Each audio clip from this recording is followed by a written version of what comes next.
AI agents are one of the most trending topics in AI right now, but a lot of people I talk to aren't really sure exactly what that means. If you've been too afraid to ask what AI agents actually are, what is the point of them, how are they different from just using ChatGPT or Claude, this video is for you. We are going to clearly explain what AI agents are, how it works, and how you should think about using them to help automate things in your own life or business. First, let's zoom out a little bit. AI first became popular with tools like ChatGPT, which is a chatbot that basically answers questions that you ask, and you can have a conversation, you send a message, and you get a response. The AI is also triggered by the human sending a message, and it's just a one in, one out conversation. An AI agent doesn't just answer questions, it can actually complete tasks. And I'm gonna talk later in the video about how it does this, but just right now, think about this framework of a chatbot like ChatGPT answers questions.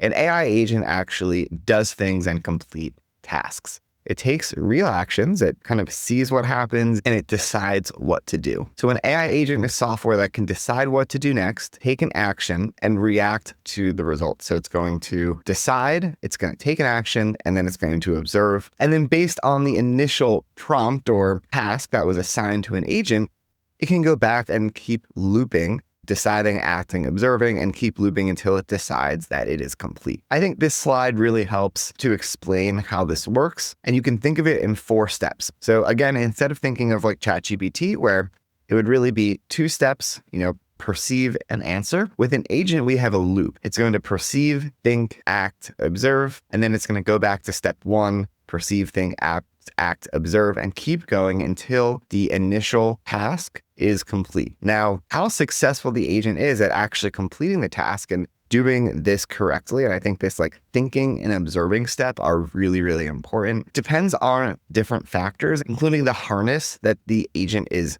working in. So a harness is basically the tooling that it has to work and to act. You could think of it almost like the guardrails that the agent has to work in. And then the other thing that makes a big impact on this is the quality of the model. So if you're using Opus, for example, from Claude, that's going to do a much better job of actually going through these steps successfully, as opposed to a very cheap model, less powerful model. That's going to be more likely to make mistakes throughout this loop. So those are kind of 2 things that can make a big difference in how an agent works in the quality of your agent's response. So here's an example of an agent task. Again, this is different from ChatGPT, where you're just getting an answer back from a question. This is find my last 3 invoices and email a summary to my accountant. So let's take a step back. What does that mean? So this means that the agent needs to have integrations and it needs to have tools. So the integrations it's going to need is the ability to search through your, so wherever those are stored, that could be stored in your email, that could be stored in your file system, but your agent needs to have an integration into that. I'm going to talk a little bit later about tools that can allow you to build agents and use agents, because you can't just use any tool for this. So this is the integration. And then the tools that it needs here, it would need a send email tool so that it can email a summary. So there's multiple parts that need to be integrated into the agent. So if we break this down into the 4 steps, perceive, the agent is going to look at your files. It's actually reading your folder. Then it's going to decide, okay, I need to find things called invoices. What does an invoice look like? And then it searches and finds your invoices. It's going to act. It's going to open the files, read them, and draft an email to your accountant. And even this, opening a file and reading them, that's tools, basically, that the agent needs. So the agent needs to have tools to do those things. It's not just going to be able to do that on its own. An agent has tools to take action, to read, to email. Those are all tools associated with the agent. Observe, did the agent send? Did the summary match the numbers? If something's off, it's going to loop back, perceive, and then it may need to search again. Another thing that could happen is maybe it observes that there is an error in the search and it needs to search a different way.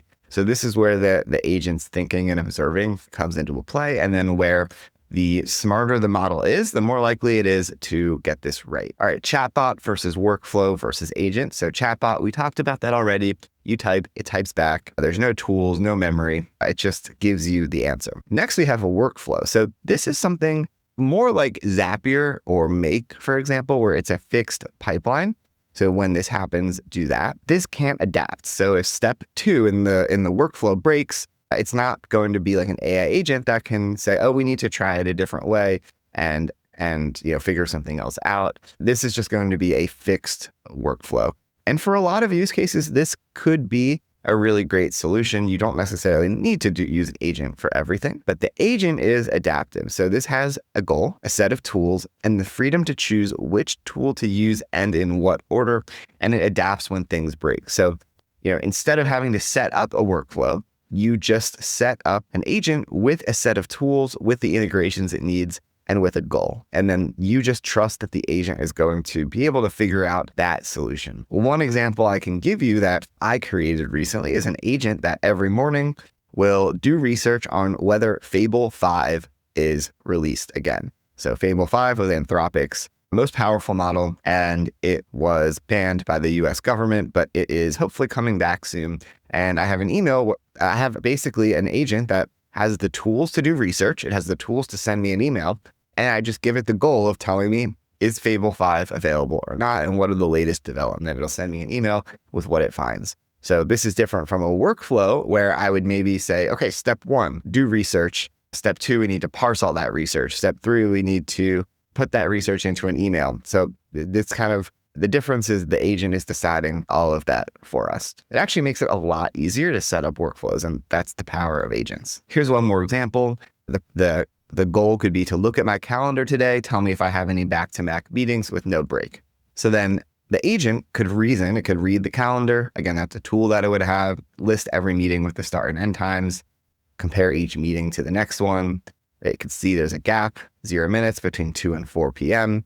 It would flag that and then tell us the answer. So you wouldn't have to tell the agent how to do that. It just gave it a goal, you give it tools, and then it chooses the path of how to answer your question. So here's where agents can go wrong. And again, they're more likely to go wrong when you have a less powerful model, a cheaper model. Now, this is changing as open source models get better and better. For example, GLM 5.2 was recently released with close to Opus level quality for significantly lower cost. So this trend is only going to improve, where you're going to be able to use agents that cost less and are more powerful. But even powerful agents can make mistakes. So a few things that you need to be aware of. So one is they could hallucinate steps. They'll say they sent an email when they didn't. You need to verify real world actions. Harnesses can also help with this. So harnesses, again, are kind of the guardrails around this, around what an agent is doing. And harnesses can have like rules, basically. So you have the agent, which is non-deterministic. It's kind of deciding what it's going to do. You can have deterministic rules that can check. So if the agent says it sent an email, you could have the harness, which is the code, basically check, did it send an email or did it not send an email? If it didn't, it could actually force the agent to run again. So there are things that we can do around agents to help build guardrails and make sure that they do what they say they did. But this is something to be aware of, hallucinating steps. Next is burning money on dead ends. An agent could loop and spend a bunch of tokens, spend a bunch of money. This is, again, where the harness is super important. We need to have code and guardrails around it so that if something is just looping and running over and over again without an answer, then it stops. So this is also where the harness comes in to control the agent. And then third is they lack judgment. So, an agent could pick the wrong action, but ultimately the responsibility is going to be with the human who gave it the tools and who set up the workflow. And you're the one who is ultimately responsible. I think one way to think about it is don't give agents tools that you wouldn't let an intern use unsupervised. So basically think about an agent as an intern that you've hired that is going to do work for you, but you need to give it guardrails. You need to give it really strong, clear instructions of what you want it to do. So why now? Why are agents now trending and they weren't 2 years ago? It comes down to a couple things. So one are the strength of the models. So again, the models have gotten stronger. They're much better at making decisions, at making to-do lists of what it's going to do and going through those lists and deciding what tools to use. So just the model's strength has gotten a lot better. The affordability of models has gotten a lot better as well. So it needs to be relatively affordable to do these tasks. Otherwise, it's not worth it. So that's another thing that happened. And then the tooling around the models got better. These are the harnesses that I talked about, where we have tooling. Tooling means, okay, we've built systems so that agents can access tools, access integrations, access data. There's a lot of tools now that have guardrails around agents as well. If you want to use an AI agent for free, I built a tool called instapilot.ai. You can start for free and try agents out for yourself. I recommend going in, typing, hey, I want a morning brief, emailed to me every morning about these topics, do research every morning and send me what you find. I think that's a really great way to get the hang of how agents work and see it in action, and also how to get real value quickly. So check that out. Go to instapilot.ai and get your own AI agent and start for free. Thanks for watching. Let me know in the comments what you think. If anything's confusing, let me know and I'll make another video in the future talking more about agents and how you can use them. Subscribe to our YouTube channel to get more free content like this, and we'll see you in the next video.